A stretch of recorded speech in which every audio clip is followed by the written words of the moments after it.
하나님께서 가장 원하시는 것은 부정하지 않고 또 더럽혀지지 않고 깨끗한 것을 하나님은 원하십니다. 우리 간단하게 몇 가지를 좀 생각해 보면은 이렇습니다. 우리가 밖에 나가서 활동을 하다가 손에 이물질이 묻었다라고 여러분 한번 생각을 해 보십시오. 그 묻은 그 이물질이 눈앞에 보입니다. 그러면 그 모습을 가지고 집안에 들어가자마자 여러분은 어떻게 하실 겁니까? 당연히 손을 씻을 수밖에 없습니다. 하나님께서 오늘 본문을 통해서 우리에게 말씀하시는 바는 바로 그런 부분입니다. 즉시 우리에게 죄악이 있고 그 죄악으로 인해서 더럽혀졌으면 그것을 즉시 씻어서 깨끗함을 입고 하나님 앞에 나와 함께 살아가자라고 말씀하는 거죠. 오늘 본문 이후 11절부터 22절까지는 시체를 만진 자도 그와 같이 부정하기 때문에 이와 같이 정결 예식, 깨끗하게 하여 하나님과 교통함이 끊어지지 않게 하는 것에 대해서 오늘 말씀해 주고 있습니다.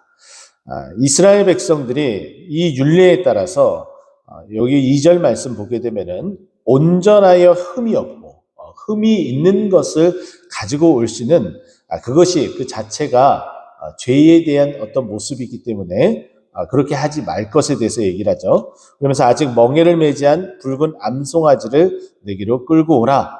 그리고 좀 3절 말씀에 좀 여러분이 밑줄을 쳐야 될 것 같은데요.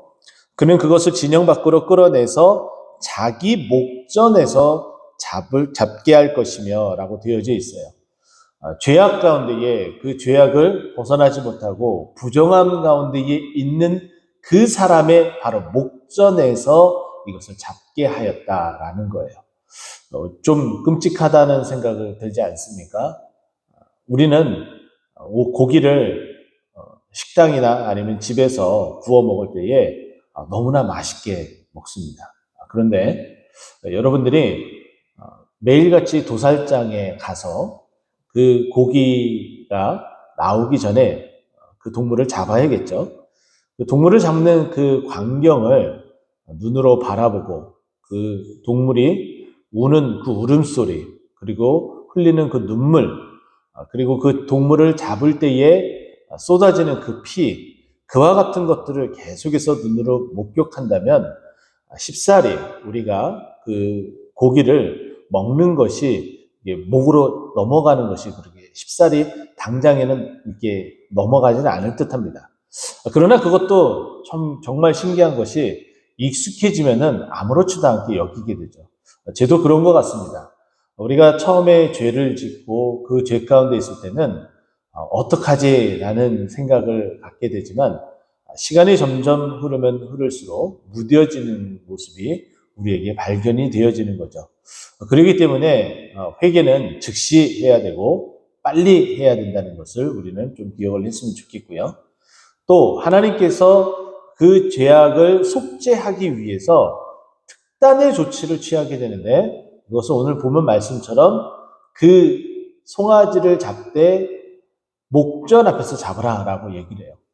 그러면 이 말은 무엇이냐면은 이 죄악을 저지른 사람이 그 광경을 보면서 내가 저리 죽어야 되는데, 내가 저렇게 피 흘리면서 죽어야 되는데 내가 이렇게 죽지 않게 되는구나. 무엇 때문에?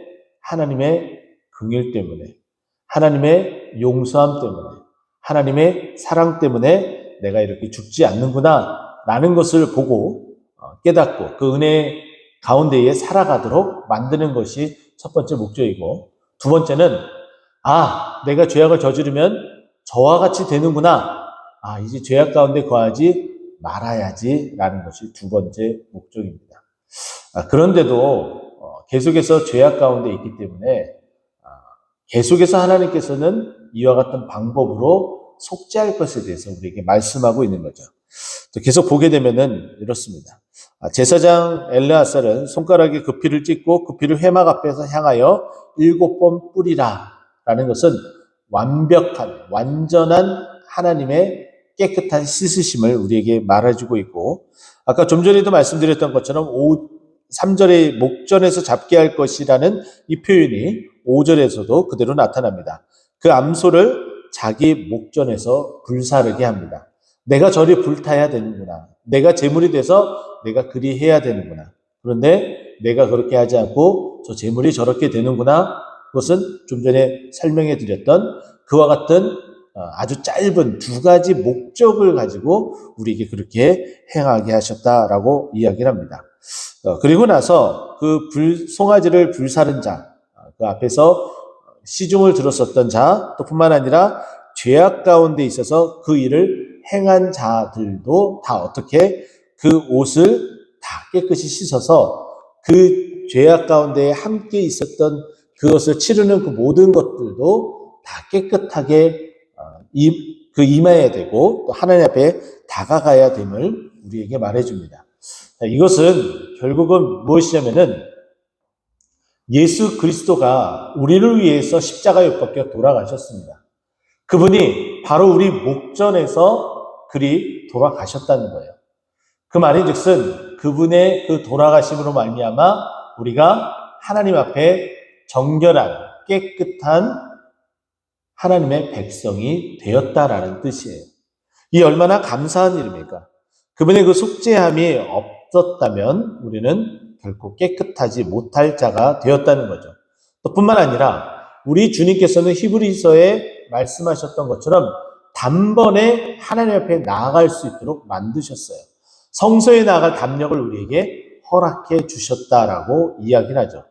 그 말인즉슨 우리가 더 이상 이와 같이 정결 예식이 드는 이와 같은 제사의 방법을 더 이상 하지 않아도 하나님은 우리를 예수 그리스도의 그 십자가의 피 흘리심을 통해서 이렇게 깨끗하게 하시고 하나님과 우리를 화목하게 하신 그 놀라운 은혜와 사랑을 우리에게 허락해 주셨다라는 거예요.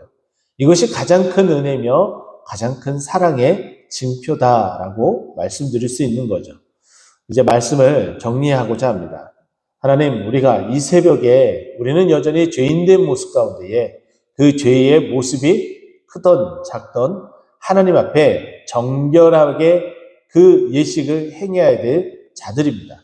하나님, 우리는 여전히 매일같이 그와 같이 해야 됨에도 불구하고 예수 그리스도의 그 십자가의 피 흘리심은 이제 더 이상 이와 같은 제사의 방법으로 하지 않게 되심을 너무나 감사드립니다 라고 고백하며 늘 언제나 예수 그리스도의 그 피 흘리심을 힘입어서 하나님 앞에 나와 즉시 회개해야 된다는 것이죠.